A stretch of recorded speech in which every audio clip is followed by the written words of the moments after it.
All right, everybody, this is the round 9 recap of our Kings and Kaisers game.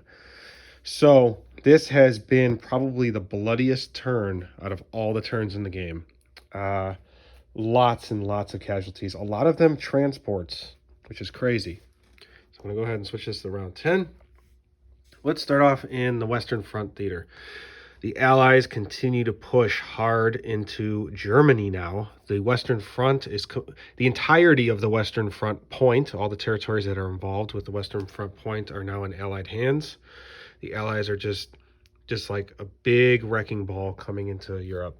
So Bavaria is now contested. The Allies have secured the victory city of Cologne. Hanover is looking a little bit scant. That could be next, or Saxony, or whatever. They took back Switzerland from Austria-Hungary, landed more British units in Belgium. American units have consolidated in Alsace. So it is very clearly going the Allied way there. London builds more ground units, probably just to reinforce, or perhaps take Hanover or Denmark the next turn. America loads up, gets some more ground units in Canada. France helping out. That's about it. Over on the Eastern Front, the Russians took a massive hit and lost everything in Crimea. The Germans now have their primary force on the Eastern Front over here in Crimea, and another contingent force in Poland. So the revolution is very, very, very unlikely to happen for the Central Powers.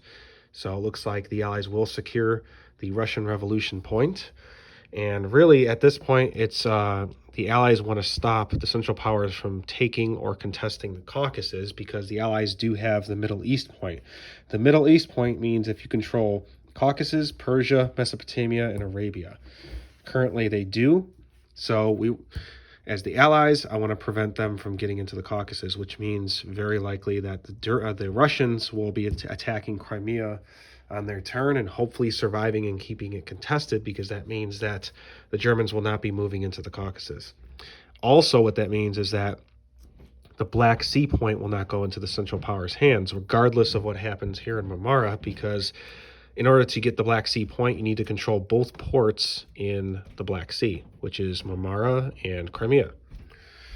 So that's what's going on in the Eastern Front. The Japanese actually helped out and liberated the eastern Ukraine.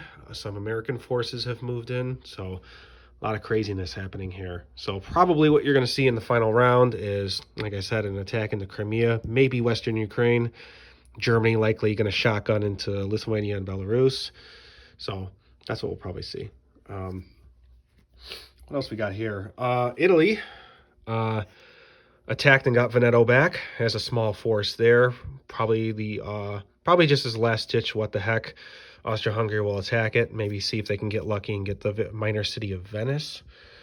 The Italians, though, as well as the British, made huge amphibious attacks into Marmara. That's probably the highlight of the round and the bloodiest part of the round, because as well as in this season with the French going up against the Austrian transport, these improved naval mines have been absolutely deadly this game. This turn in particular, I think the Central Powers took out, let me see if I can remember, 6 transports full of units, by the way, not just transports with units on them.